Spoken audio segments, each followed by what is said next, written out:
নমস্কার বন্ধুরা, সপরির রকমারিতে আপনাদের সবাইকে স্বাগত। আজ শেয়ার করব দই আলু রেসিপি। রুটি, লুচি, কচুরি এগুলোর সাথে দই আলুটা খুব ভালো লাগবে। সম্পূর্ণ নিরামিষভাবে তৈরি, পেঁয়াজ রসুনের ব্যবহার নেই। চলুন বন্ধুরা, রেসিপিটি বানানোর পদ্ধতিটি শুরু করা যাক। আজকে রেসিপিটি বানানোর জন্য আমি এখানে দুটো আলু সিদ্ধ করে নিয়েছি। আলুর খোসাগুলো আমি ছাড়িয়ে নেব। আর আলুই হচ্ছে আজকের রেসিপির প্রধান উপকরণ। তো বন্ধুরা, আজকের রেসিপিটি যদি আপনাদের ভালো লেগে থাকে তাহলে অবশ্যই একটা লাইক দেবেন আর কমেন্ট করে আমার পাশে থাকবেন, সাথে থাকবেন। আমার চ্যানেলে নতুন বন্ধু যারা আছেন তাদের কাছে অনুরোধ রইল চ্যানেলটিকে সাবস্ক্রাইব করে দেওয়ার জন্য। বন্ধুরা, আলুর খোসাটা আমি ছাড়িয়ে নিয়েছি। এবার আমি কিছু উপকরণ তৈরি করে নেব যা রেসিপিটা বানাতে কাজে লাগবে। প্রথমে আমি এক বাটি দই একটা বাটির মধ্যে নিয়ে নিলাম। দইটাকে প্রথমে খুব ভালো করে ফেটিয়ে নিতে হবে যাতে কোনো প্রকার লাম্পস না দইয়ের মধ্যে থেকে যায়। একেবারে মিহি করে ফেটিয়ে নিলাম। এবার এর মধ্যে দিচ্ছি 1 চামচ বিট নুন, আর দেব 1 চামচ সাদা নুন, যেটা আমরা প্রত্যেকদিন রান্নাতে ইউজ করি বা খাই। এবার দেব 1 চামচ চিনি। সমস্ত উপকরণগুলোকে খুব ভালো করে আবারও দইয়ের সাথে মিশিয়ে ভালো করে ফেটিয়ে নিতে হবে।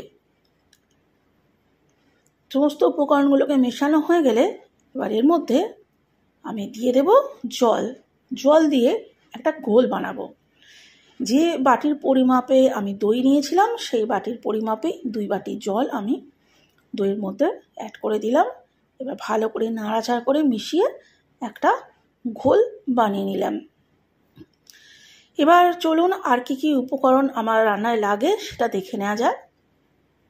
নেব কিছু কাঁচা লঙ্কা। এখানে ঝালের পরিমাণটা একটু বেশি লাগবে, তবে 4টে কাঁচা লঙ্কা ছিঁড়ে নিয়েছি আর কিছু ধনেপাতা কুচিয়ে রেখেছি। গ্যাসের মধ্যে কড়াই বসে সর্ষের তেল গরম করতে দিয়েছিলাম। এর মধ্যে দিয়ে দিলাম গরম মশলা, ছোট এলাচ, দালচিনি, লবঙ্গ আর 1 চামচ 5 ফোড়ন আর কিছুটা হিং। যেহেতু নিরামিষ রান্না সেই জন্য হিঙের ব্যবহার করেছি। আর দিলাম 1 চামচ হলুদ গুঁড়ো, 1 চামচ কাশ্মীরি লঙ্কার গুঁড়ো। খুব হালকা হাতে সামান্য ক্ষণের জন্য কয়েক সেকেন্ড একটু নাড়াচাড়া করে নেব। এবার এর মধ্যে দিয়ে দিলাম চেরা কাঁচা লঙ্কাগুলো। আবারও খুব ভালোভাবে একটু নাড়াচাড়া করে নিতে হবে। এবার এর মধ্যে দিলাম 1 চামচ বেসন। বেসনটা এর মধ্যে থিকনেস নিয়ে আসবে।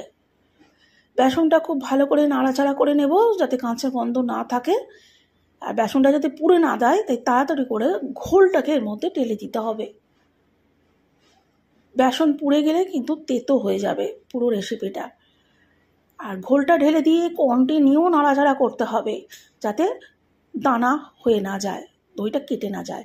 এর মধ্যে দিলাম 1 চামচ জিরে গুঁড়ো, 1 চামচ ধনে গুঁড়ো দিয়ে সমস্ত উপকরণটা ভালোভাবে মিশিয়ে কিছুক্ষণের জন্য ফুটতে দিতে হবে যাতে করে যে ঝোলটা রয়েছে সেই দইয়ের ঘোলটা তাড়াতাড়ি শুকিয়ে আসে। দইয়ের ঘোলটা ঘন হয়ে এসেছে। এবার যে সিদ্ধ আলু দুটো এবার হাতের সাহায্যে ঠিক এইভাবে ভেঙে ভেঙে দিতে হবে। একেবারে মিহি করে ভেঙে দেবেন না, একটু দানা দানা ভাব থাকবে সেই অবস্থায় দিতে হবে যাতে খাবার সময় মুখে লাগে আলুগুলো।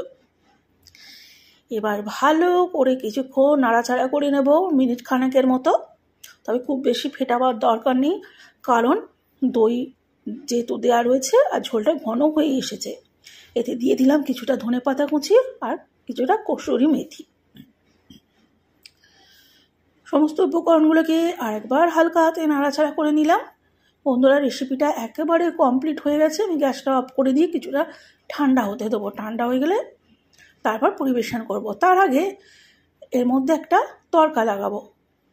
একটা হাতার মুখে, ঠিক এরকম গোলমুখো হাতার মুখে সর্ষের তেল গরম করে তাতে দিয়ে দিলাম কিছুটা গ্রেটেড আদা। একটু নাড়াচাড়া করে সামান্য ক্ষণের জন্য ভেজে নেব। তো ভাজা হয়ে যাওয়ার পর এবার এই দই আলুর মধ্যে তড়কাটা লাগিয়ে দেব। তো বন্ধুরা, দেখলেন কত সহজে এত সুন্দর একটা রেসিপি আপনারা বানিয়ে নিতে পারলেন বাড়িতেই। রুটি, লুচি, পরোটা সমস্ত কিছুর সাথে একেবারে পারফেক্ট। যদিও কচুরির সাথেই একটু বেশি ভালো লাগবে এই রেসিপিটা খেতে। তো বন্ধুরা, আজ এই পর্যন্তই। আবার দেখা হবে নতুন কোনো রেসিপি নিয়ে নতুন কোনো ভিডিওতে। ততক্ষণ আপনারা ভালো থাকুন, সুস্থ থাকুন। আজকের মতো বাই বাই।